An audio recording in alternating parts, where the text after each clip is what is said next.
It's been a powerful statement. Here come the Lions.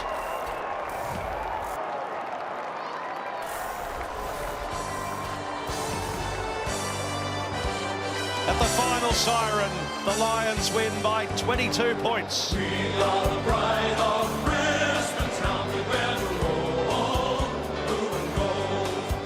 We will always fight for victory, like the Troy and Bears of old. All for one and one for all. We will answer to the call. Go Lions, Brisbane Lions, we'll kick the winning score. You'll hear a mighty roar. They kicked the first 8 goals of the match, the Lions. And it was Patrick Dangerfield's only goal for the Cats that was able to stem the flow there in the first quarter. But to Geelong's credit, they then kicked the next 5 goals and made it a real contest. High-scoring third term. It was 7 points at half-time. And then things blew out again to 30 at three-quarter time. There's one happy man in Chris Fagan. The Lions with 4 wins on the trot.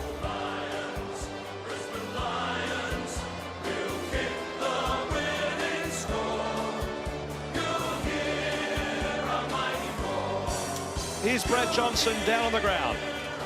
I'm with Josh Dunkley, one of the leaders here at the Lions, one of their best players tonight as well. That's a win.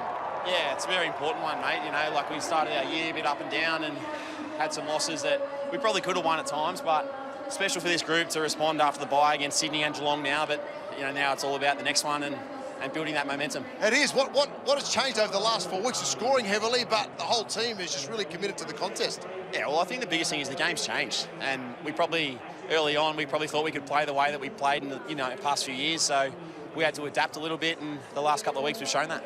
And a couple of the youngsters really standing up tonight as well. Kai Loman led the way with five fantastic goals. Yeah, he's a funny man, Kai. He's when he's up and about, mate. So it's just about the consistency for him now and try and keep a lid on him, mate, because he's very exciting, man. Yeah, he is, and it's good to see within your team as well. You get here early, a couple of days earlier, and then you bounce out of the blocks with 8 goals in the first term. What a start. Yeah, it was. I mean, it meant a lot to us, that start, and that's why we come down early, and it's all about the preparation for us. So to be able to have that start, but then the second quarter we let our foot off the pedal a little bit, and Geelong responded in the way that we did in the first. As a leader then, what was the conversation like at half-time to turn things back your way? Well, we were probably struggling a little bit in the midfield, to be honest. Our contest work wasn't good enough. And then we went into half-time, really looked at that and responded well. Dunks, you're a star, mate. It was another great performance by the side. They're on fire at the moment. Well done. Thanks, mate. Good to see you. You too. And your takings out of it, David King. Oh, you can't help but marvel at what they are able to do. They have a happy knack of timing their run to the Brisbane Football Club. We've talked about them in the past. They can win it from anywhere. You look at their starts to the season, first 15 rounds the last couple of years, 10-4 and a draw, 8-6 and a draw, and they rattle home 6-2, 6-2 the last 2 years, and they look set for another strong tilt in the last couple of months to give themselves potentially that top 4 spot that's much sought after. If you can get yourself into the fight, onto the top 4, onto the 2 front rows of the grid, you're a chance. And I think that right now, no one wants to play the Lions. And the Cats got some work to do defensively more than anything. I haven't seen them leak like that. I mean, first quarter they concede 8 goals. Third quarter they concede 8 goals. I can't recall them being so gettable in 2 large blocks like that. It can happen, you know, in a 10-minute window. You can have a few bad moments and concede, but they just looked out of sorts down back tonight, and that's with O'Sullivan playing an unbelievable game, really. Stewart was gettable. They kicked goals through him tonight. McKenna did a great job. 18 disposals, 2 goals. And then Loman had his opportunities against him. There were times where Bailey was just running right against him. So in the end, the Lions just packed too many match winners. And Kingy on Talkback Radio tomorrow, and the AFL journalists, their big story takeout will be Jeremy Cameron. 4 touches. That's not the man that we're used to. No, it's not.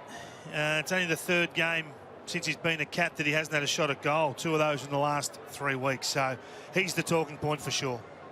Well, as Dwayne calls him, Showman Loman is now down with Brad. I am with Showman Loman. 5 goals today. That was a brilliant performance by yourself. Yeah, it was nice.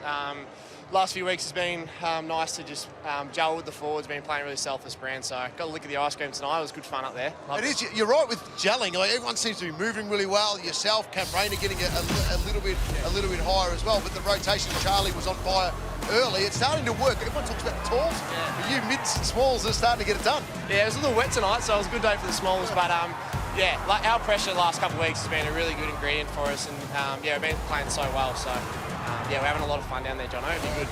You would have loved it back in the day if you were in it. Absolutely. Some of the delivery coming from the midfield at the moment because they're on top as well in the contest. Yeah, it helps definitely when we're winning in clearance, first quarter, third quarter, even the last as well. So yeah, when we can get it forward and get one-on-ones ahead of the ball, it's really dangerous. As you said, we've got players like Cam, Charlie and Logan and Eric as well. So yeah, very damaging down there. It's really exciting. Some of the changes you made the last 4 weeks, scoring power has gone right through the roof, well over 100 points again tonight. Yeah, I think, as I said, like the pressure, like it's just, you know, when we defend really well and squeeze out and make it hard for these teams to get through us, like we all get rewarded up the ground as well, and I think that's a really good ingredient for us, and it's been working the last few weeks. So a lot of positive feedback about this jumper too. It looks really good, doesn't it? Put the collar up, pop the collar. Love the pop the collar. Fits me, so it's sick. Yeah, love it. Wish we could wear it every week. Absolutely, looks awesome, mate. Congratulations on another fantastic win. The boys are on fire. Yeah, thanks, Jono. Appreciate it. Thank you. Their scoring power worries the competition, Dwayne.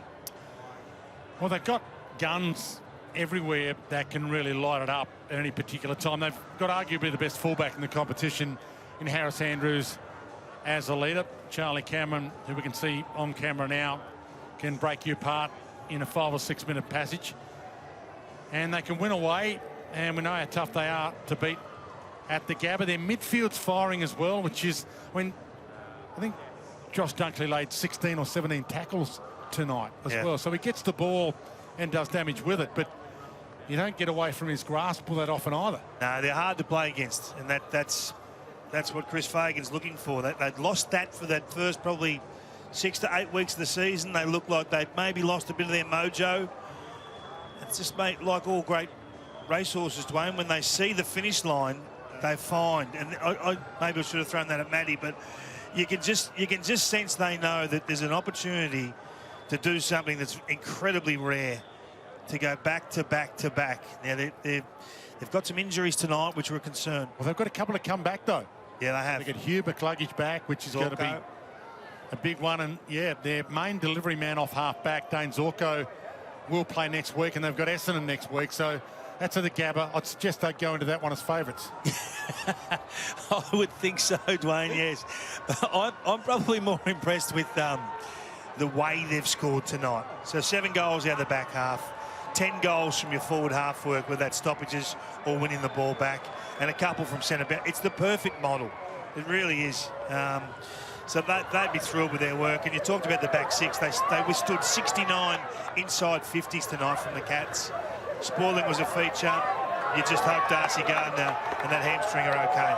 Good turnout of Lions supporters here as well, and they're loving it with their team as they head into the rooms. You can never discount the Cats, though. What a team they've been, finishing in the top 4, 15 of the last 18 years, including 4 flags. They are still well and truly in the hunt. It's been a very entertaining night. So the celebrations to continue in the rooms. Full analysis coming up shortly on Thursday Night Football on Fox, including the press conferences.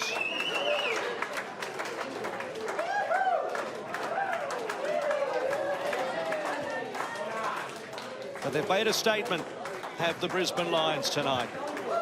4th now on the live ladder with 10 wins for 2026.